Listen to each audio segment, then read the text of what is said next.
আসসালামু আলাইকুম রহমতুল্লাহ। দেশের এই উদ্বেগজনক অবস্থায় কোনোভাবেই মনকে স্থির করতে পারতেছিলাম না ভিডিও শুট করার জন্য। কিন্তু তোমরা অনেকে আমাকে রিকোয়েস্ট করেছো যে স্যার আমাদের জন্য ভিডিও আপলোড দিচ্ছেন না কেন, তো তারই ধারাবাহিকতায় আমার আজকে ভিডিও শুট করা। তো তোমরা জাস্ট যেহেতু রিকোয়েস্টের একটা ভিডিও, জাস্ট এতটুকুই বলবো যে তোমাদের যাদের ইচ্ছা আছে তোমরা জাস্ট শুরু থেকে শেষ পর্যন্ত ভিডিওটা কমপ্লিট করো। এর মাধ্যমে ইনশাআল্লাহ তোমাদের চ্যাপ্টার 5, 6, 7 এর অনেকটাই কভার হয়ে যাবে। আর তারপরে যদি তোমাদের অনেক বেসিক ডিপলি নলেজের দরকার হয় তাহলে আমি ডেসক্রিপশন বক্সে লিংক দিয়ে দেবো প্লে লিস্টের, যে কেমিস্ট্রি বেসিক সিরিজের ওই ভিডিওগুলো দেখলে ইনশাআল্লাহ তোমরা অনেকটাই কভার হয়ে যাবে।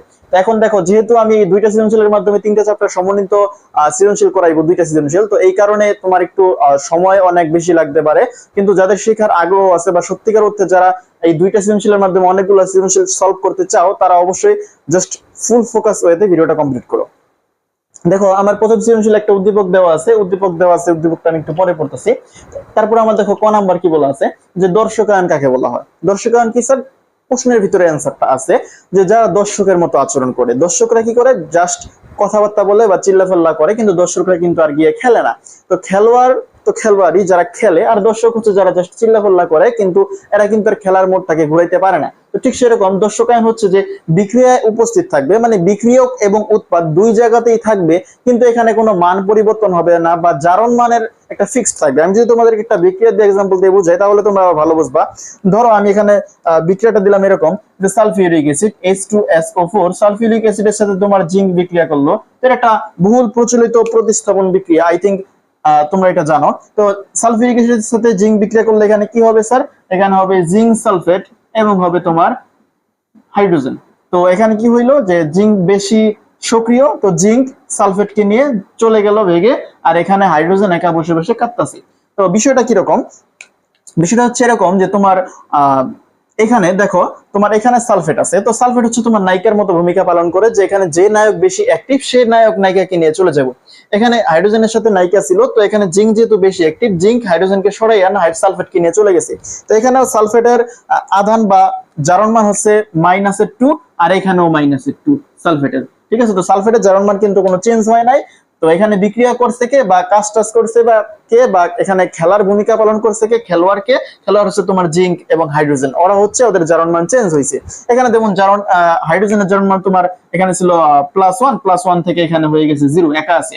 তারপর আবার এখানে সালফেটের -2, এখানে -2 সেম আছে। আর জিঙ্কের এখানে একলা ছিল, তার মানে 0 ছিল। একলা থাকলে কোনো শক্তি থাকে না, মনে রাখতে পারো। তার মানে একলা থাকলে জারণ মান নাই, 0। আর এখানে যেহেতু যৌগের সাথে আছে, তো এখানে হবে কত?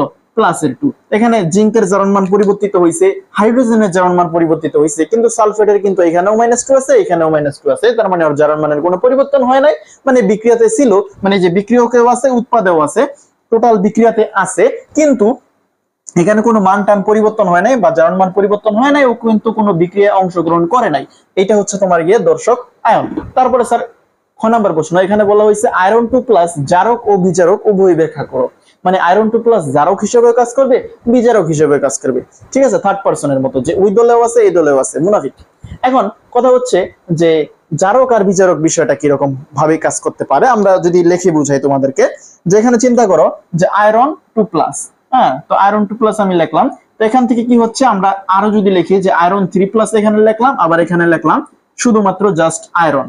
তো এখানে আয়রন 2 প্লাস কি করতে পারে? আয়রন 2 প্লাস এইখান থেকে, ধরো যে আয়রন 2 প্লাস এখান থেকে এইখানে আসতে পারবে, আবার আয়রন 2 প্লাস চাইলে এখান থেকে এখানে আসতে পারবে।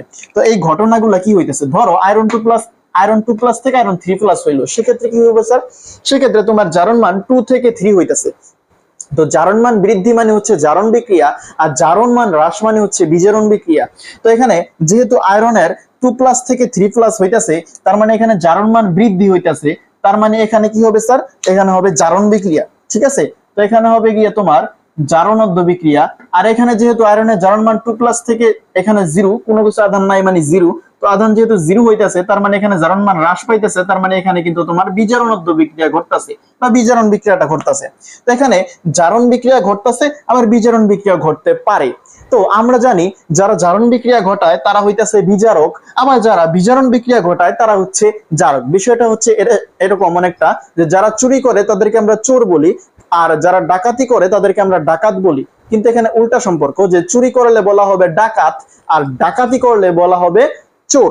ঠিক সেরকম যারা জারণ বিক্রিয়া করে তাদেরকে বলা হবে বিজারক, আবার যারা বিজারণ বিক্রিয়া করে তাদেরকে বলা হবে জারক।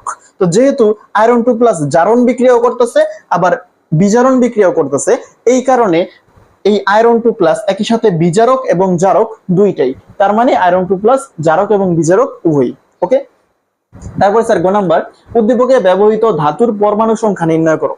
এখন ধাতুর পরমাণু সংখ্যা, ধাতুটা কি স্যার, আমাদের একটু উদ্দীপকটা পড়া লাগবে যে 10 গ্রাম সোডিয়াম ধাতুকে 3.2 গ্রাম অক্সিজেনের সাথে উত্তপ্ত করা হইলো। তো এখানে আমার ধাতু স্পষ্টত বুঝা যাইতেছে 10 গ্রাম সোডিয়াম দেওয়া আছে। আচ্ছা 10 গ্রাম সোডিয়াম দেওয়া আছে, তো 10 গ্রাম সোডিয়াম ব্যবহার করা হয়েছে। তো এই যে 10 গ্রাম সোডিয়াম ব্যবহার করা হয়েছে, এই ধাতুতে পরমাণুর সংখ্যা আমাকে নির্ণয় করতে বলা হয়েছে। এখন তোমাদের কাছে আমার প্রশ্ন, যে বলতো যে সোডিয়ামের পারমাণবিক সংখ্যা কত? অবশ্যই জানো 11। তো সোডিয়ামের পারমাণবিক সংখ্যা 11 আর সোডিয়ামের পারমাণবিক ভর হচ্ছে গিয়ে তোমার 23 বা 23। তো 23 গ্রাম সোডিয়াম মানে হচ্ছে 1 মোল সোডিয়াম, আর 1 মোল সোডিয়ামের ভিতরে তোমার পরমাণু সংখ্যা থাকে অ্যাভোগাড্রো সংখ্যক, যেটা হচ্ছে 6.023 × 10⁻23। ঠিক আছে, তো আমরা দেখো কিভাবে এই ম্যাথটা খুব সহজে করতে পারি। যে আমরা জানি যে সোডিয়ামের পারমাণবিক ভর হচ্ছে 23 গ্রাম। তো আমরা কি লিখতে পারি স্যার? আমরা লিখতে পারি যে 23 গ্রাম সোডিয়াম এর ভেতরে পরমাণু সংখ্যা হচ্ছে অ্যাভোগাড্রো সংখ্যক, মানে 6.023 × 10⁻23। তো আমরা কি লিখবো যে 23 গ্রাম সোডিয়াম ধাতুতে, 23 গ্রাম সোডিয়াম ধাতুতে পরমাণু সংখ্যা। এখানে কিন্তু তোমরা অন্য একটা কথা মনে রাখতে পারো যে পর্যায় সারণীর বাম সাইডে যেটা থাকে বা বাম দিকে যেটা থাকে ওইটা হচ্ছে গিয়ে তোমার ধাতু, আর ডান দিকে যারা থাকে তারা হচ্ছে গিয়ে তোমার অধাতু। তো সোডিয়াম কিন্তু বাম দিকে অবস্থান, তো সেদিক থেকে আমরা বুঝতে পারি সোডিয়াম ধাতু। আবার এখানে বলেও দিছে 10 গ্রাম সোডিয়াম ধাতুকে, তার মানে এখানে আমার সোডিয়াম নিয়ে কাজ করতে লাগবে। ঠিক আছে, কারণ এখানে বলেছে যে উদ্দীপকে ব্যবহৃত ধাতুর পরমাণু সংখ্যা নির্ণয় করো। হ্যাঁ, তো 23 গ্রাম সোডিয়াম ধাতুতে পরমাণু সংখ্যা কত স্যার? 6.023 × 10⁻23, মানে এত টি অ্যাভোগাড্রো সংখ্যক। ঠিক আছে, তো তারপরে আমার কি বলতে হবে যে 1 গ্রামে কত, আর এখানে 10 গ্রাম ইউজ করা হয়েছে। তো আমরা এখানে কি করতে পারি যে সুতরাং 1 গ্রাম সোডিয়াম ধাতুতে পরমাণু সংখ্যা একের উপরেটা চলে যাবে নিচে, মানে 23, আর উপরে থাকবে 6.023 × 10⁻23 এত টি। তারপরে স্যার আমার কত গ্রামেরটা বাইর করতে বলা হয়েছে? 10 গ্রামেরটা। তো আমরা এখানে কি লিখবো? সুতরাং আমরা লিখতে পারি 10 গ্রাম সোডিয়াম ধাতুতে পরমাণু সংখ্যা, এটা যা আছে তা থাকবে, × 10⁻23 is divided by 23 is multiply with, একের নিচেরটা উপরে চলে যাবে। তো এখানে কি হবে স্যার? 10। তো আমরা এখানে ক্যালকুলেট করে যেটা আসবে আমরা বলবো এত টি, পরমাণু সংখ্যা হচ্ছে এত টি, জাস্ট বলে দেব। তো আমি আশা করছি যে তোমরা এটা ক্যালকুলেশন করে নিবা। আর অবশ্যই এই ক্যালকুলেশন করার ক্ষেত্রে তোমরা একটু ব্র্যাকেটের কাজ বা বন্ধনীর কাজ ব্যবহার করবা, সেক্ষেত্রে তোমার এই ম্যাথমেটিক্যাল টার্মগুলা ভুল হওয়ার সম্ভাবনা খুবই কম থাকবে। তো এখানে অ্যান্সার যেটা আসবে আমরা বলে দেবো যে এত টি। এখানে বলেছে পরমাণু সংখ্যা নির্ণয় করো, মানে পরমাণু সংখ্যা হচ্ছে এতগুলা। ঠিক আছে, তারপর স্যার ঘ নাম্বার কি বলছে? উক্ত বিক্রিয়া জারণ বিজারণ বিক্রিয়া, মানে এখানে সম্পূর্ণ প্রশ্নটা লিখে নাই, মানে প্রশ্ন হচ্ছে এরকম যে এই যে তোমার বিক্রিয়া ঘটানো হয়েছে যে 10 গ্রাম সোডিয়াম ধাতুকে অক্সিজেনের সাথে উত্তপ্ত করা হয়েছে। তো সোডিয়ামের সাথে অক্সিজেনের সাথে উত্তপ্ত করা হয়েছে, মানে সোডিয়ামের সাথে অক্সিজেনকে বিক্রিয়া ঘটানো হয়েছে। তো সোডিয়ামের সাথে অক্সিজেন বিক্রিয়া ঘটানোর ফলে এই বিক্রিয়াটা কি একটা জারণ বিজারণ বিক্রিয়া কিনা, বা জারণ বিজারণ যুগপৎ বিক্রিয়া কিনা, বা জারণ বিজারণ বিক্রিয়াটা একসাথে ঘটে কিনা, এই প্রশ্নটা তোমাকে বলা হয়েছে। ঠিক আছে, তো জারণ বিজারণ যুগপৎ বিক্রিয়া বা জারণ বিজারণ একসাথে ঘটে কিনা, এগুলা কিন্তু সব একই কথাবার্তা। ঠিক আছে, তো আমরা একটু বিক্রিয়াটা দেখি। এখানে কাকে কাকে বিক্রিয়া করবো স্যার? সোডিয়াম আর অক্সিজেনকে আমরা বিক্রিয়া ঘটাবো। তো দেখি সিচুয়েশনটা কিরকম দাঁড়ায়। তো আমরা এখানে বিক্রিয়া ঘটাবো হচ্ছে তোমার সোডিয়াম আর সোডিয়ামের সাথে অক্সিজেন। ঠিক আছে, তো সোডিয়ামের সাথে আমরা অক্সিজেনকে বিক্রিয়া ঘটাবো। তো আমরা নিলাম আরো সুন্দর করে যে সোডিয়ামের সাথে আমরা অক্সিজেনকে বিক্রিয়া ঘটাবো। এখন স্যার আমরা সোডিয়াম নিলাম, এখানে সোডিয়ামের এখানে 1 2 কিছু মারি নাই, কিন্তু স্যার এখানে অক্সিজেন যেহেতু আমি এখানে তো স্যার বলা আছে জাস্ট সোডিয়াম বলা আছে আর অক্সিজেন বলা আছে, কিন্তু আপনি এখানে বিক্রিয়া ঘটানোর সময় এখানে সোডিয়াম 1 দিলেন, মানে কোনো কিছু দিলেন না, কিন্তু এখানে অক্সিজেনের এখানে স্যার আপনি 2 দিলেন। কি কারণে? এগুলা কিন্তু আমি বললাম যে যদি তোমাদের খুব ডিপলি নলেজ দরকার হয় তাহলে তোমরা ওই যে আমি প্লেলিস্টটা করে রেখেছি বা প্লেলিস্টটা আপলোড দিয়ে রেখেছি, তোমার ওইখানে আমার ডেসক্রিপশন বক্সের লিংকটা দেওয়া আছে, এখান থেকে তোমরা দেখে আসতে পারো। কিন্তু আমি আপাতত দৃষ্টিতে যতটুকু না বুঝালি নয় ততটুকু আমি বুঝাই দিচ্ছি। দেখো এখানে অক্সিজেন, ফ্লুরিন, ক্লোরিন এগুলো হচ্ছে তোমার অধাতু। এগুলো হচ্ছে অধাতু বিক্রিয়া করে সমযোজী বন্ধনের মাধ্যমে ওরা স্ট্রাকচার মজবুত করে। তার মানে অক্সিজেন তোমার দ্বিবন্ধনের মাধ্যমে থাকে এবং ওরা ইলেকট্রন শেয়ারের মাধ্যমে স্ট্রাকচার বা ওদের যে গঠনটা এটাকে ওরা মজবুত করে ফেলে। তো এই কারণে অক্সিজেন কিন্তু একলা থাকবে না, অক্সিজেন কিন্তু দোকলা থাকবে বা দুইটা একসাথে থাকতে পছন্দ করবে। এই কারণে আমি সোডিয়াম একটাই নিছি কিন্তু অক্সিজেন O2 আকারে নিছি। ঠিক আছে, এখন সোডিয়াম আর অক্সিজেন বিক্রিয়া করব। এখন আমার বিক্রিয়াটা কি হবে দেখো, এখানে সোডিয়াম আর অক্সিজেন বিক্রিয়া করলে হবে স্যার সোডিয়াম অক্সাইড। কিরকম, যে সোডিয়াম অক্সাইড। এখন তুমি বলো তো এই বিক্রিয়াটা কি আমার করা হয়েছে? হয় নাই। কি কারণে স্যার? আমি তোমাদেরকে ঘুষি থিওরি পড়াইছিলাম। তো ঘুষি থিওরি বিষয়টা হচ্ছে কি, যে একজনের ঘুষি আরেকজনকে মারবে। তো এখানে অক্সিজেনের ঘুষি হচ্ছে স্যার 2 আর সোডিয়ামের ঘুষি হচ্ছে 1। এখন স্যার আপনি বুঝতেছেন কিভাবে যে অক্সিজেনের ঘুষি 2, সোডিয়ামের ঘুষি কিভাবে 1? আমি একটু শর্ট করে বলি যে অক্সিজেনের পারমাণবিক সংখ্যা হচ্ছে তোমার গিয়ে 8, তার মানে 10 কাছাকাছি নিয়নের মতো স্ট্রাকচার বিন্যাস লাভ করতে অক্সিজেনের ঘুষি হচ্ছে তোমার 2। আর সোডিয়ামের হচ্ছে তোমার 11। তো সোডিয়াম যদি নিয়নের মতো কাছাকাছি মানে কাছাকাছি নিষ্ক্রিয় গ্যাস নিয়নের মতো স্ট্রাকচার লাভ করতে চায়, সেক্ষেত্রে কিন্তু সোডিয়ামের একটা দান করতে লাগবে, মানে সোডিয়ামের ঘুষি হচ্ছে 1। এখন দান করুক বা লাগুক সেটা দেখার বিষয় না, দেখার বিষয় হচ্ছে ঘুষি কয়টা। তো অক্সিজেনের ঘুষি 2টা আর সোডিয়ামের ঘুষি হচ্ছে 1টা। তো এখন স্যার ঘুষি থিওরি, তো ঘুষি থিওরি মোতাবেক অক্সিজেনের ঘুষি 2টা, অক্সিজেনের ঘুষি তো নিজেকে তো আর নিজে মারবে না, মারবে স্যার সোডিয়ামকে। সোডিয়ামকে ঘুষি মেরে দিল 2টা, আর সোডিয়ামের ঘুষি 1, এখানে আর 1 লেখার কোনো প্রয়োজন নাই। তো এখন স্যার আমার কিন্তু বিক্রিয়া করা কমপ্লিট বা যৌগ বানানো কমপ্লিট। এখন উৎপাদ যেটা হইছে, এখন দেখতে হবে যে আমাদের এই বিক্রিয়াটা সমতা করা আছে কি নাই। আমরা যদি দেখি এখানে স্যার সোডিয়াম আছে 1টা, কিন্তু উৎপাদের ক্ষেত্রে সোডিয়াম আছে 2টা।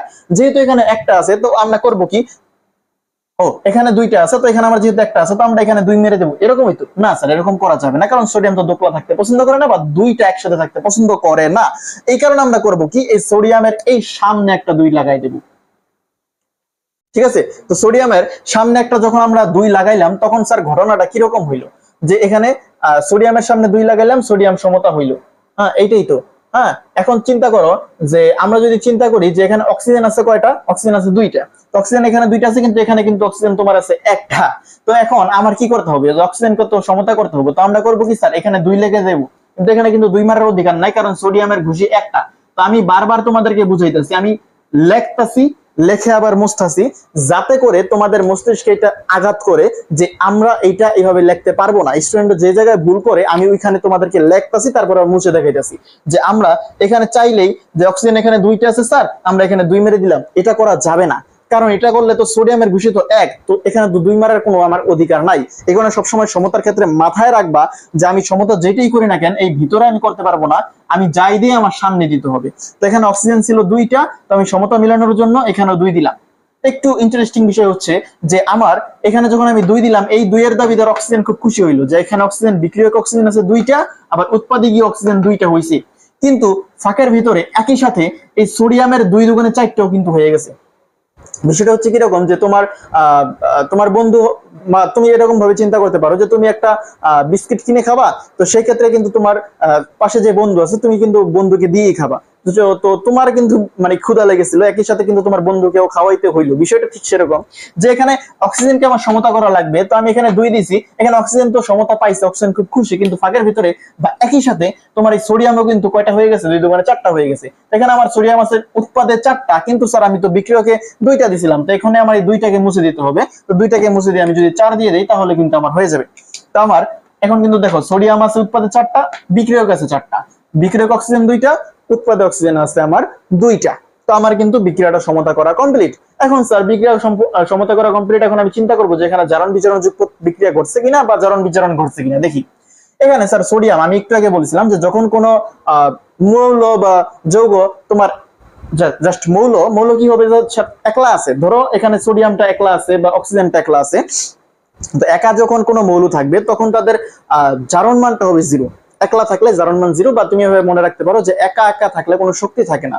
আমরা যত মানুষ বা যত আমরা লোকজন একত্র হইতে পারবো, তত আমাদের শক্তি বাড়বে। ঠিক আছে, তো এখানে সোডিয়াম স্যার একা আছে, তো এইখানে সোডিয়ামের জারণ মান হচ্ছে 0। অক্সিজেনও একা আছে, এই কারণে অক্সিজেনেরও কত জারণ মান স্যার 0। তো এখানে সোডিয়ামের জারণ মান 0, অক্সিজেনের জারণ মানও 0। কিন্তু এখানে সোডিয়াম অক্সাইড হয়ে গেছে, মানে যৌগ হয়ে গেছে, এই কারণে কিন্তু তোমার এই সোডিয়ামের জারণ মান +1 আর এই অক্সিজেনের জারণ মান -2। এখন স্যার আপনি এটা বুঝলেন কিভাবে যে সোডিয়ামের +1 অক্সিজেনের -2 আপনাকে কে বলে দিছে? একটু খেয়াল করো, আমার টোটাল যৌগের জারণ মান হবে 0।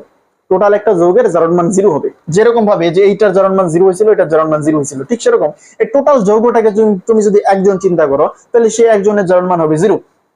তো কিভাবে, যেখানে দুইটা সোডিয়াম আছে, তো দুইটা সোডিয়ামের তোমার হচ্ছে কি একটা সোডিয়ামের একটা প্লাস, একটু আগে বললাম যে 11 মানে একটা ইলেকট্রন দান করে, তো একটা প্লাস, আর একটা অক্সিজেন তো পারমাণবিক সংখ্যা 8, তো ইলেকট্রন সংখ্যা 8, তো কাছাকাছি নিয়নের মতো স্ট্রাকচার লাভ করতে গেলে ওর দুইটা ইলেকট্রন লাগে, যেহেতু দুইটা লাগে তার মানে ঋণী মানুষ, সেই কারণে অক্সিজেন 2- হয়, এটা কিন্তু আমরা জানি।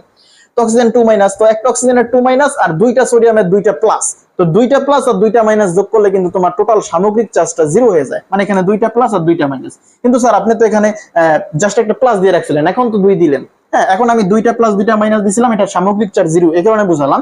কিন্তু আমরা যখন আধান চিন্তা করব তখন আমরা জাস্ট একটা করে চিন্তা করব, যেখানে দুইটা সোডিয়ামের কত যে দুইটা প্লাস সেটা চিন্তা করব না, আমরা জাস্ট একটা একটা করে নিয়ে চিন্তা করব। এগুলা কিন্তু আমি জাস্ট খুব দ্রুত বলে যাইতেছি, কিন্তু এই কথাগুলা কিন্তু একদম অনেকটাই গুরুত্বপূর্ণ কথা, কারণ তুমি যখন প্রশ্ন দেখবা পরীক্ষার হলে গিয়ে, তখন কিন্তু তোমার এই বিষয়গুলোতে ঘটকা লাগবে বা প্যাচ বেঁধে যাবে। এই কারণে খুব মনোযোগের সহিত ঘাড়টাকে একটু এদিক থেকে এদিকে নাড়ানো যাবে না, ঠিক আছে? খুব মনোযোগের সহিত কথাগুলো শুনতে হবে। যে এখানে দুইটা সোডিয়ামের আছে দুইটা প্লাস, কিন্তু আমরা এখানে কাজ করব একটা নিয়ে, একটা সোডিয়ামের একটা প্লাস আর একটা অক্সিজেনের একটা মাইনাস, মানে 2-।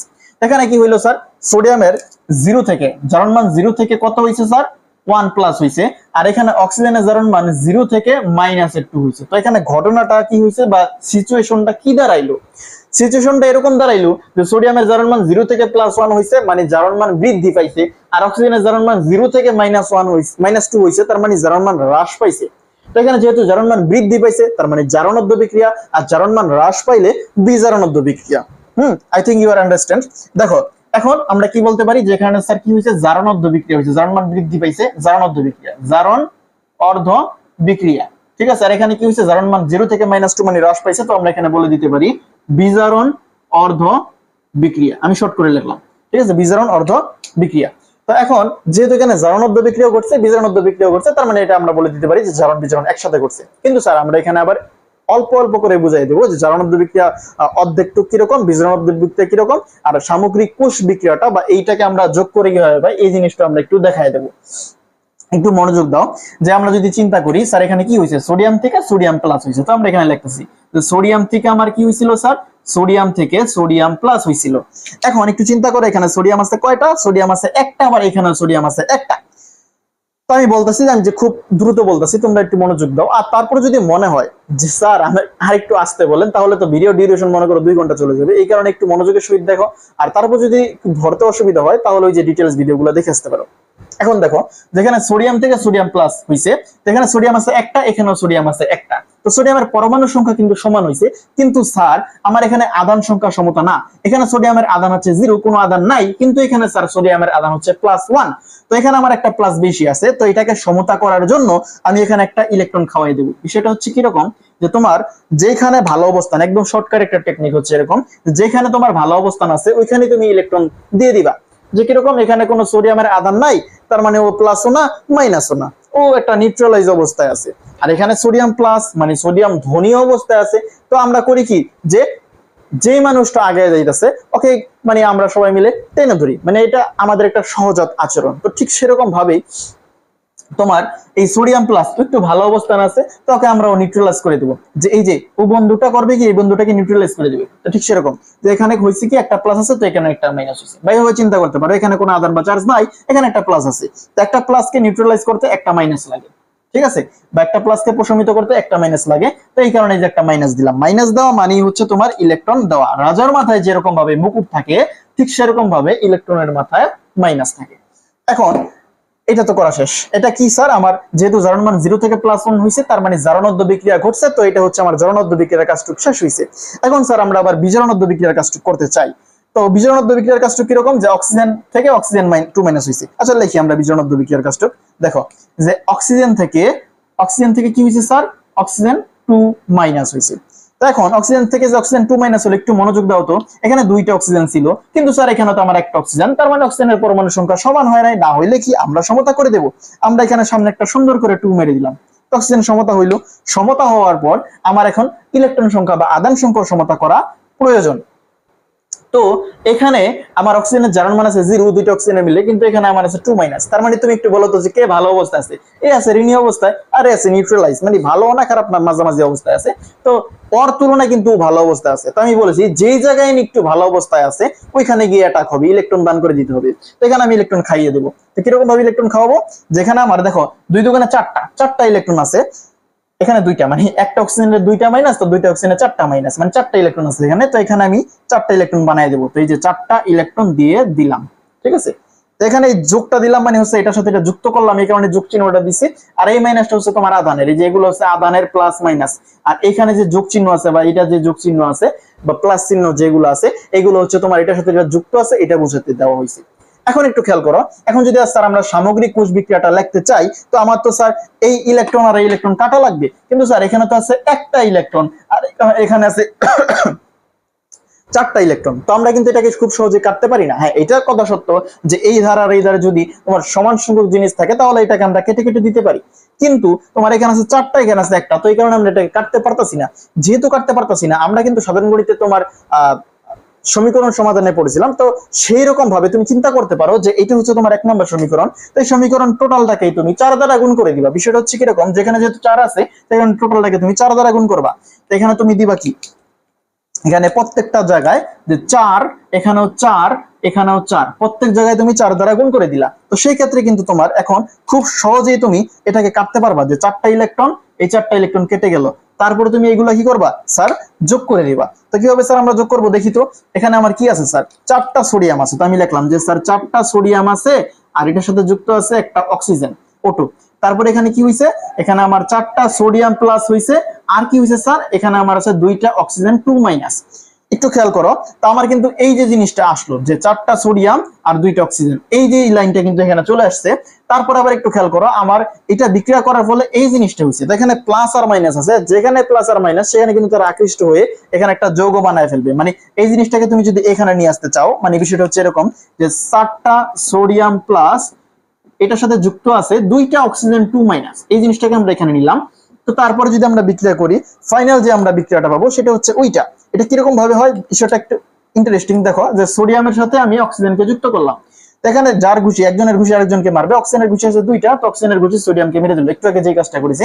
আর এখানে যেহেতু 2টা তোমার ছিল, তো আমরা যদি এখানে আদান প্রদান সমতা করতে চাই তাহলে কিন্তু আমার 2 দিতে লাগবে। কিরকম যে সোডিয়াম আছে টোটাল 4টা, তো এখানে 2 দিলে 4টা হয়ে গেল, আবার অক্সিজেন আছে 2টা, তো আমি যদি সামনে 2 দেই, এই 2 এর দাবিদার কিন্তু অক্সিজেনও আছে, তার মানে অক্সিজেনও 2টা হয়ে গেল।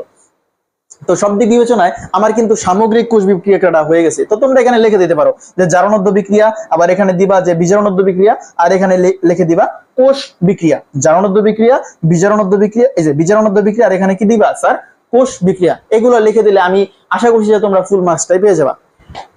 তো তারপরে দেখো যে 2 নম্বর সৃজনশীল, এখানে কি বলছে যে 20 গ্রাম ফসফরাস ট্রাইক্লোরাইড ও 8.5 গ্রাম ক্লোরিন একত্রে রাখা হইলো। মানে ফসফরাস ট্রাইক্লোরাইড আর ক্লোরিনকে একত্রে একটা পাত্রের ভিতরে ধরে রাখা হয়েছে, 20 গ্রাম আর 8.5 গ্রাম দেওয়া আছে।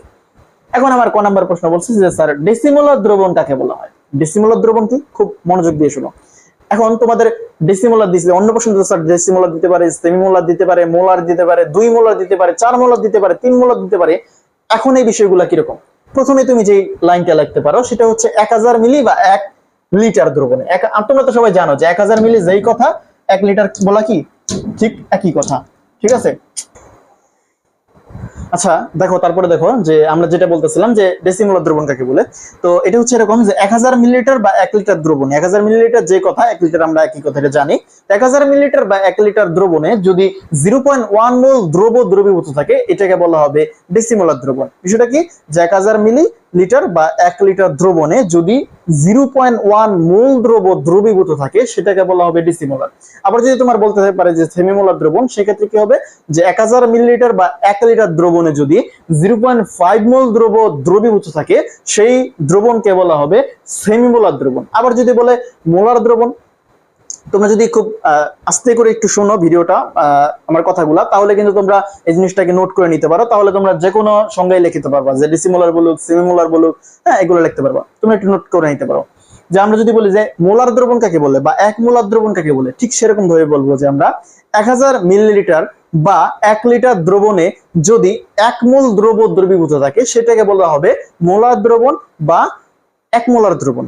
আবার যদি বলে স্যার 3 মোলার দ্রবণ কাকে বলে, তখন আমরা কি লিখবো যে 1000 মিলিলিটার বা 1 লিটার দ্রবণে যদি 3 মোল দ্রব্য দ্রবীভূত থাকে সেটাকে আমরা বলবো 3 মোলার দ্রবণ। ঠিক আছে, আমি ঠিক যে তোমরা এগুলা বুঝতে পারছো। তো তারপরে কি স্যার খ নাম্বার প্রশ্ন বলা হয়েছে যে পানি একটি পোলার যৌগ ব্যাখ্যা করো। তো পানি একটা পোলার যৌগ, তো পানি এটা পোলার যৌগ ব্যাখ্যা করার জন্য আমি জাস্ট পানির সংকেত একটু লিখি যে আমরা জানি স্যার পানির আণবিক সংকেত হইতাছে H2O আর পানির গাঠনিক সংকেত হইছে এরকম যে 2টা হাইড্রোজেন আছে আর একটা অক্সিজেন আছে, ঠিক এই রকম। এখন কথা হচ্ছে স্যার পোলার যৌগ কাদেরকে বলা হইব, হ্যাঁ যে এটা হচ্ছে তোমার তড়িৎ ঋণাত্মকতার সাথে সম্পর্কযুক্ত। যে সকল আমরা যদি বলি যে স্যার তড়িৎ ঋণাত্মকতা কাকে বলে, যে সমযোজী যৌগে বা সমযোজী বন্ধনে আবদ্ধ শেয়ারকৃত ইলেকট্রন যুগলকে নিজের দিকে যে টেনে নেওয়ার একটা ক্ষমতা, এই ক্ষমতাই হচ্ছে তোমার তড়িৎ ঋণাত্মকতা। বিষয়টা কিরকম যে একটা বন্ধনের ভিতরে তোমার সবসময় মনে রাখবা যে 2টা করে ইলেকট্রন থাকে, তো এই বন্ধনের ভিতরে 2টা ইলেকট্রন আছে, আবার এই বন্ধনের ভিতরেও এই যে একটা বন্ধন, এই যে একটা বন্ধন, তো এই বন্ধনের ভিতরে 2টা ইলেকট্রন আছে, আবার এই বন্ধনটার ভিতরেও 2টা ইলেকট্রন আছে। এখন স্যার কথা ছিল কি যে ওরা যেহেতু শেয়ার করছে বা ওরা ভাগাভাগি করে খাইতেছে, কথা ছিল এই ইলেকট্রন 2টা মাঝখানে থাকবে আবার এই ইলেকট্রন 2টাও মাঝখানে থাকবে বন্ধনের মাঝামাঝি, হাইড্রোজেনের কাছেও না অক্সিজেনের কাছেও না। কিন্তু সত্যিকার অর্থে এরকম হয় না, হয় হচ্ছে তোমার গিয়ে এরকম যে অক্সিজেন ছিল একটা আর হাইড্রোজেন ছিল 2টা, এই ইলেকট্রন 2টা মাঝামাঝি না থেকে অক্সিজেনের কাছাকাছি চলে যায় আবার অক্সিজেনের কাছাকাছি চলে যায়। কি কারণে স্যার চলে যায়? কারণ অক্সিজেনের তড়িৎ ঋণাত্মকতার মান হচ্ছে গিয়ে তোমার হাইড্রোজেনের তুলনায় বেশি। হাইড্রোজেনের তড়িৎ ঋণাত্মকতার মান হচ্ছে গিয়ে তোমার 2.1 আর অক্সিজেনের তড়িৎ ঋণাত্মকতার মান হচ্ছে গিয়ে তোমার 3.5। তো স্বভাবতই দেখা যাচ্ছে যে অক্সিজেনের তড়িৎ ঋণাত্মকতার মান হাইড্রোজেনের তুলনায় বেশি। যেহেতু অক্সিজেনের তড়িৎ ঋণাত্মকতার মান বেশি, তুমি এটাকে মনে রাখতে পারো যে খিদার মতো বা ক্ষুধার মতো, যে অক্সিজেনের ক্ষুধার পরিমাণ যেহেতু বেশি, এই কারণে অক্সিজেন এই বন্ধনকৃত বা শেয়ারকৃত ইলেকট্রন যুগলকে, মানে ইলেকট্রন যুগল মানে হচ্ছে 2টা ইলেকট্রন, তো এই শেয়ারকৃত বা বন্ধনকৃত ইলেকট্রন যুগলকে নিজের দিকে টেনে নিয়ে যাইতেছে। তো যেহেতু অক্সিজেন নিজের দিকে বেশি টেনে নিয়ে যাইতেছে, এই কারণে অক্সিজেন একটু ঋণীর মতো আচরণ করে, এই কারণে অক্সিজেন হবে ডেল মাইনাস, হাইড্রোজেন হবে ডেল প্লাস, এই হাইড্রোজেন হবে ডেল প্লাস। তোমরা যেহেতু এদিক থেকে একটা টানছে ডেল মাইনাস, আবার এদিক থেকে আরেকটা টানছে, এই কারণে এদিকেও ডেল মাইনাস দিতে পারো, সমস্যা নাই। তো এগুলো আমি অনেক ভালো করে সিঙ্গারা ভাগ করা থিওরি বা এরকম বিভিন্ন রকমের টেকনিক নাম দিয়ে বলেছিলাম, তো তোমরা চাইলে এগুলো দেখে আসতে পারো। তো সেই ক্ষেত্রে তোমার কিন্তু আমি প্রত্যেকটা টপিক, যে তড়িৎ ঋণাত্মকতা, ইলেকট্রন আসক্তি, পোলার যৌগ, তারপরে তোমার হচ্ছে কি যে সিঙ্গারা থিওরি, রুটি ভাগ করা থিওরি, অনেক থিওরি বলেছিলাম, যে তুলার অবস্থায় গিট দেওয়ার থিওরি। তো তোমরা কিন্তু চাইলে বিস্তারিত জানতে চাইলে ওখান থেকে দেখে আসতে পারো। তো যতটুকু তোমার বোঝার, এই মানে সৃজনশীল সলভ করার জন্য যতটুকু দরকার আমি ততটুকু তোমাদেরকে বুঝাইতেছি, যে তোমরা আসলে সৃজনশীল গুলাকে ধরে কিভাবে অ্যান্সার করবা। ঠিক আছে, এখন বিষয় হচ্ছে কি স্যার, যে অক্সিজেনের তড়িৎ ঋণাত্মকতার মান 3.5, হাইড্রোজেনের 2.1, তার মানে অক্সিজেনের তড়িৎ ঋণাত্মকতার মান হাইড্রোজেন থেকে বেশি হওয়ার কারণে অক্সিজেনের শেয়ারকৃত ইলেকট্রন যুগলকে নিজের দিকে টেনে নিতেছে। তো যেহেতু নিজের দিকে টেনে নিতেছে অক্সিজেন, এই কারণে অক্সিজেন ডেল মাইনাস হইতেছে আর হাইড্রোজেন স্যার ডেল প্লাস প্লাস হইতেছে। এখন আমরা যদি এই দুটাকে মাইনাস করি বা পার্থক্য যদি আমরা করি, তাহলে কত হবে স্যার 1.4। আর এই 1.4 এই মানটা কিন্তু স্যার আমার অবশ্যই 0.5 থেকে 1.9 এই রেঞ্জের ভিতরে পড়ে যায়। মানে 0.5 থেকে 1.9 এই পার্থক্যের রেঞ্জের ভিতরে কিন্তু এই 1.4টা পড়ে যায়। আর এই পার্থক্যের ভিতরে যদি পড়ে সেটাকে আমরা পোলার যৌগ বলে থাকি। তো যেহেতু পানির তড়িৎ ঋণাত্মকতা মানে 2টা মৌলের তড়িৎ ঋণাত্মকতার মানের পার্থক্যটা এই রেঞ্জের ভিতরে পড়ে গেছে, এই কারণে পানি একটা পোলার যৌগ, এটা আমরা খুব সহজেই বলে দিতে পারি। তারপরে দেখো যে আমার গ নাম্বার প্রশ্নটা বলেছে যে উদ্দীপকের কোনটি লিমিটিং বিক্রিয়ক গাণিতিকভাবে বিশ্লেষণ করো। এখন উদ্দীপকটা কি ছিল স্যার? আমার পটাশিয়াম ট্রাইক্লোরাইড ছিল এবং আরেকটা ছিল কি ফসফরাস ট্রাইক্লোরাইড ছিল, আর একটা ছিল তোমার ক্লোরিন। হ্যাঁ, একত্রে রাখা হয়েছে। তো আমরা যদি চিন্তা করি, দুইটার পরিমাণ দেওয়া আছে, একটা দেওয়া আছে 20 গ্রাম আর একটা দেওয়া আছে 8.5 গ্রাম।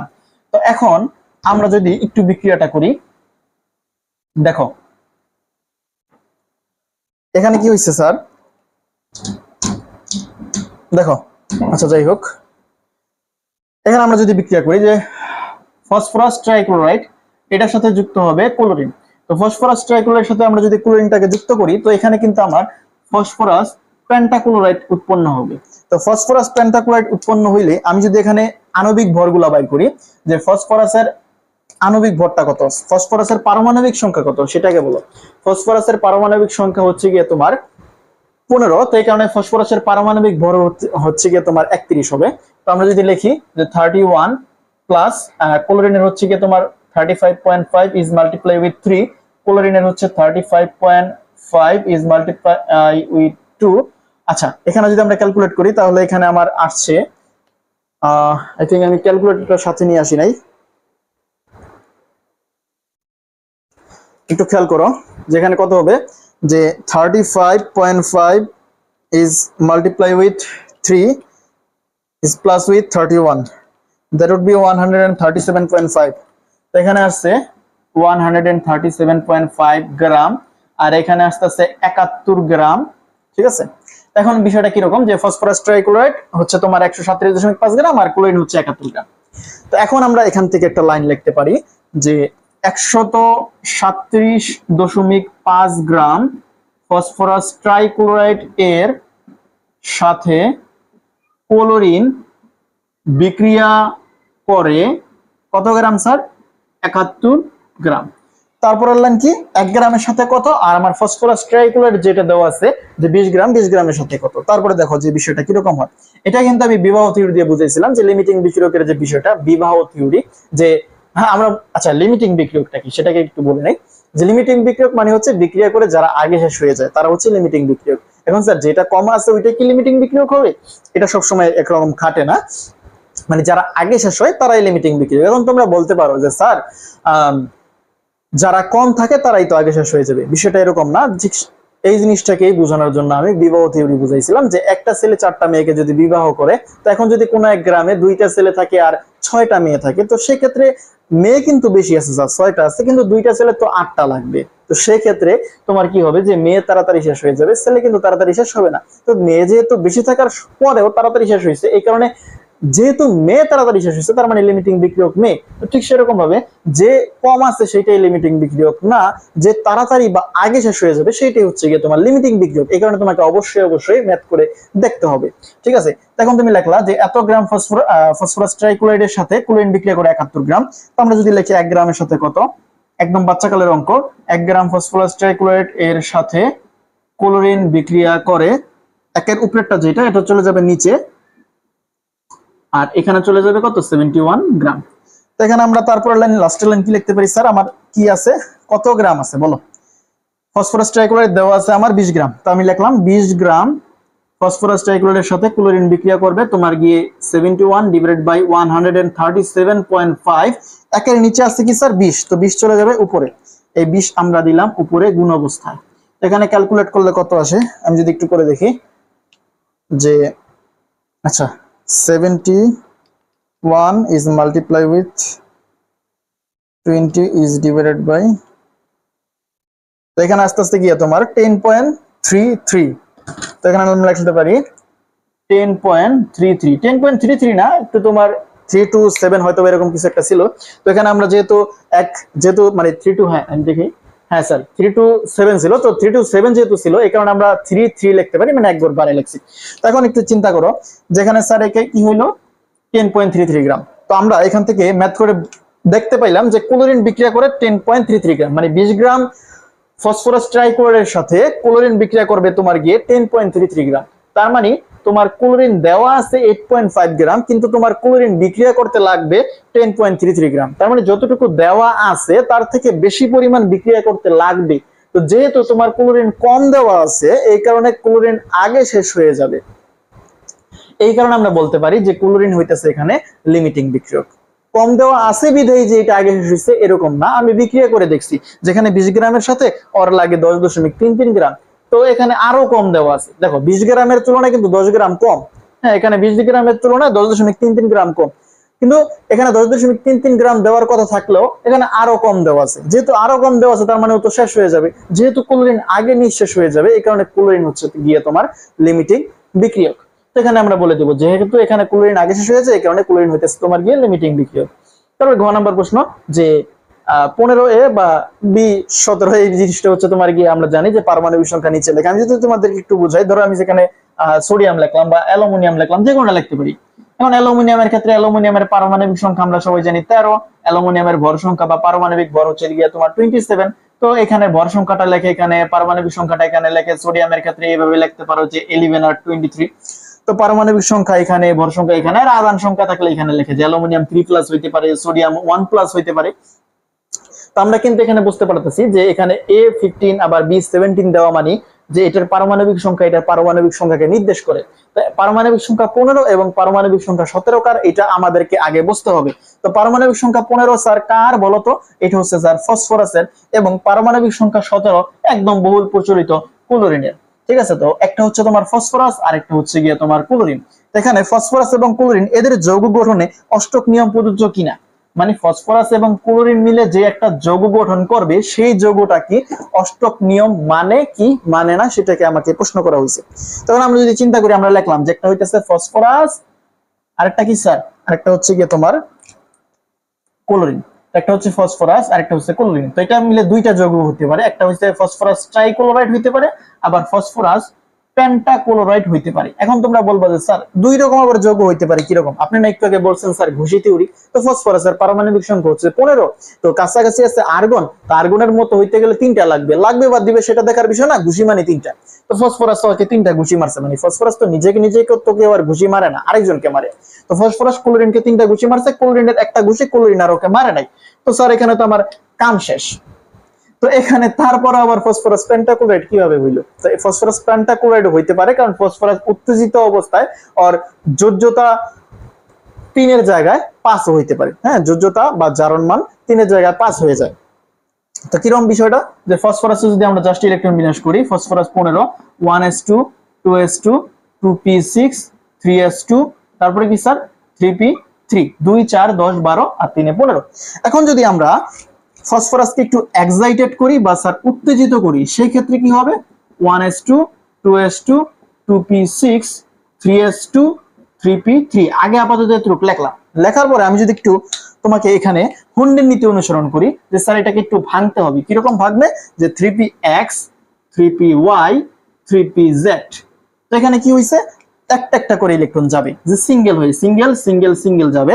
তো সিঙ্গেল সিঙ্গেল সিঙ্গেল গিয়ে তারপর এখানে আমরা দেখতে পেলাম বিজোড় 3টা, তার মানে যোজ্যতা হচ্ছে 3, মানে যে কয়টা সিঙ্গেল সেই কয়টাই মিঙ্গেল হইতে পারবে, মানে যারা সিঙ্গেল আছে তারাই বিবাহিত হইতে পারবে, ঠিক সেরকমের মতো।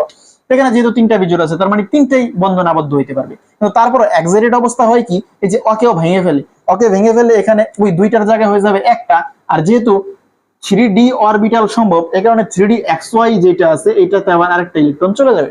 আমি যেহেতু বিস্তারিত বলতাছি না, জাস্ট বোঝানোর জন্য যতটুকু, এই কারণে আমি জাস্ট অল্প একটু করে বলে দিলাম। তোমরা যদি বিস্তারিত শিখতে চাও, যেটা বললাম যে ওইখান থেকে দেখে আসতে পারো, ডিসক্রিপশনে আমি লিংক দিয়ে রাখছি, ওইখান থেকে যে প্লে লিস্টটা তোমরা ফলো করতে পারো। এখানে একটু খেয়াল করো যে এখানে আমার বিজোড় ইলেকট্রন কয়টা হইলো? 1 2 3 4 5টা। তো যেহেতু বিজোড় ইলেকট্রন বা সিঙ্গেল ইলেকট্রন বা অযুগ্ম ইলেকট্রন, যুগ্ম না অযুগ্ম ইলেকট্রন 5টা আছে, এই কারণে আমরা বলতে পারি যে ফসফরাস উত্তেজিত অবস্থায় ওর যোজ্যতা বা যোজনী তোমার কয়টা হয়ে যায়? 3টার তুলনায় বা 3টার পরিবর্তে 5টা হয়ে যায়। ঠিক আছে, তো সেই ক্ষেত্রে আমরা কিন্তু ফসফরাস পেন্টাক্লোরাইডও বলতে পারি। তো ফসফরাস ট্রাইক্লোরাইড একটা যৌগ হইতে পারে, আবার ফসফরাস পেন্টাক্লোরাইড মানে 5টা ক্লোরাইডও একটা যৌগ হইতে পারে। ট্রাইক্লোরাইড মানে 3টা ক্লোরিন, আর পেন্টাক্লোরাইড মানে 5টা ক্লোরিন। যারা অর্গানিক কেমিস্ট্রি বা জৈব যৌগের বা 11 নম্বর চ্যাপ্টারের পড়াগুলো পড়ছো, তোমরা কিন্তু খুব ভালোভাবে এগুলো জানার কথা, কারণ ওইগুলো সম্পর্কিত আমি কিন্তু লেকচার ভিডিও আপলোড দিয়ে রেখেছি। এখন দেখো যে আমরা যদি বলি যে এইটা এবং এইটা, এই দুইটা যৌগের ক্ষেত্রে একটা তোমার অষ্টক নিয়ম মানবে আর একটা অষ্টক নিয়ম মানবে না। একটা হইতে পারে যে অষ্টক সংকোচন, আর একটা হইতে পারে অষ্টক সম্প্রসারণ। স্যার সংকোচন কাকে বলে, সম্প্রসারণ কাকে বলে? যদি সর্বশেষ শক্তি স্তরে 8টার থেকে কম ইলেকট্রন থাকে সেটাকে বলা হবে অষ্টক সংকোচন, আর যদি 8টার থেকে বেশি হয়ে যায় সেক্ষেত্রে হবে অষ্টক সম্প্রসারণ। তো আমরা দেখি একটা একটা করে একে একে দেখবো। দেখো এখানে ফসফরাস, তো ফসফরাস আমি দেখতেছি যে ফসফরাস আমরা যদি ইলেকট্রন বিন্যাস করি, ডায়াগ্রাম যদি আমরা আঁকতে চাই, তো ফসফরাসের পারমাণবিক সংখ্যা 15, এটা আমরা ইতিমধ্যে জেনে গেছি। তো ফসফরাসের প্রথম শক্তি স্তরে ইলেকট্রন থাকবে 2টা, দ্বিতীয় শক্তি স্তরে ইলেকট্রন থাকবে 8টা, সাধারণ বিষয়। তৃতীয় শক্তি স্তরে ইলেকট্রন থাকবে 8 দিয়ে 10টা চলে গেছে, 5টা বাকি আছে। তো 1টা 2টা 3 4 5, এখানে আমি 3টা ক্লোরিন যুক্ত করব, এই কারণে 3টা সিঙ্গেল অবস্থায় রাখছি, আর একটা যুগ্ম অবস্থায় বা যুক্ত অবস্থায় বা জোড়া অবস্থায় একটা এক জোড়া ইলেকট্রনকে রাখছি। দেখেন আমি যদি ক্লোরিনকে যুক্ত করতে চাই, যে সর্বশেষ শক্তি স্তরে এখানে একটা ক্লোরিন যুক্ত করব, এখানে আরেকটা ক্লোরিন যুক্ত করব, এখানে আরেকটা ক্লোরিন যুক্ত করব। তো ক্লোরিনের প্রথম শক্তি স্তরে 2টা ইলেকট্রন, দ্বিতীয় শক্তি স্তরে 8টা ইলেকট্রন, এগুলো আমরা জানি। তৃতীয় শক্তি স্তরে থাকবে ক্লোরিনের 7টা ইলেকট্রন, 2 আর 1 10টা চলে গেছে, তৃতীয় শক্তি স্তরে 7টা বাকি আছে 17টা। তো এই 6টা দিলাম আর এই আরেকটা দিলাম, এটা হচ্ছে গিয়ে তোমার ক্লোরিনের, এটা ছিল আমার ফসফরাস আর এটা হচ্ছে ক্লোরিনের। আবার একই রকম ভাবে এই শেপটা আবার এখানে হবে, যে ক্লোরিনের প্রথম শক্তি স্তরে 2টা, দ্বিতীয় শক্তি স্তরে 8টা, 2 4 6 আর 8, ইলেকট্রনগুলো কিভাবে থাকে, কাপ আর পিরিচের মতো জোড়ায় জোড়ায় থাকে। তারপরে এখানে কাপ আর পিরিচের মতো জোড়ায় জোড়ায়। এখানে যেহেতু একটা আছে আর ক্লোরিনের 17টা, তো এখানে 2 4 6টা, লাস্টের শক্তি স্তরে 7টা থাকবে, আরেকটা দিলাম। একই রকম ভাবে এইটার ক্লোরিনের হবে, আমি ইলেকট্রনগুলো দিলাম না, তোমরা দিয়ে নিও, আমি শুধুমাত্র এটা দিলাম। ঠিক আছে, তো এখানে কি হইলো স্যার, যে এখানে আমরা যদি দেখতে পাই ফসফরাস একটা 3টা ক্লোরিন যুক্ত হয়েছে। তো এখন যদি আমরা ফসফরাসের সর্বশেষ শক্তিস্তর চিন্তা করতে চাই বা ক্লোরিনেরও যদি সর্বশেষ শক্তিস্তর চিন্তা করতে চাই, প্রত্যেকটা ক্লোরিনের দেখো 8টা করে সর্বশেষ শক্তিস্তর পূর্ণ হয়েছে ইলেকট্রন দ্বারা, আর ফসফরাসের কিন্তু 8টা দ্বারা পূর্ণ হয়েছে, 2 4 6 আর 2 8টা। যেখানে তোমার যুগ্ম অবস্থায় বা যুক্ত অবস্থায় আছে বা বন্ধন জোড় ইলেকট্রন আছে কয়টা, 1 জোড়া 2 জোড়া 3 জোড়া। আর মুক্ত জোড় যেগুলো তোমার কোনো বন্ধনে অংশগ্রহণ করে না, এগুলো আছে 1 জোড়া। এগুলো কিন্তু অনেকবার এমসিকিউ তে আসে এবং এসে থাকে এবং তোমাদের সময় আসবে ইনশাআল্লাহ। বিষয়টা হচ্ছে কি, যে এটা হচ্ছে মুক্ত জোড়, এটা হচ্ছে বন্ধন জোড়। তো বন্ধন জোড় হচ্ছে 3 জোড়া আর মুক্ত জোড় হচ্ছে 1 জোড়া। আর মেইন কথা হচ্ছে যে এখানে সর্বশেষ শক্তি স্তরে তুমি গুণে দেখো 8টা ইলেকট্রন আছে। যেহেতু 8টা ইলেকট্রন আছে, তার মানে এটা অষ্টক নিয়ম মেনে চলবে। কিন্তু স্যার ফসফরাস পেন্টাক্লোরাইডের বেলায় কি হবে? তো এটা তো তোমরা বুঝলা, ফসফরাস ট্রাইক্লোরাইড অষ্টক নিয়ম মেনে চললো। এখন আমি এইটাতেই তোমাকে ফসফরাস পেন্টাক্লোরাইড একে দেখাবো, কিন্তু তোমরা কিন্তু খাতার ভিতরে 2টা চিত্র রাখবা। তো আমি এখানে একে আবার দেখাইতেছি। ঠিক আছে, তো আমার ফসফরাস ট্রাইক্লোরাইড আঁকছিলাম, এখন এটাকে আমি ফসফরাস পেন্টাক্লোরাইড বানাবো। তো ইলেকট্রন দুইটাকে আমি একটু দূরে দূরে দিলাম। ঠিক আছে, তো এটাকে এখানে দিলাম, আবার এখানে দিলাম, একটু সেপারেট করে দিলাম। তো এখানে আমি আরেকটা ক্লোরিনকে যুক্ত করব। এটা কিন্তু লাগানো থাকবে না, এটা কিন্তু সেপারেটই থাকবে, যেহেতু আমি একটু চাপায় চাপায় একটাছে এরকম হয়ে যেতেছে।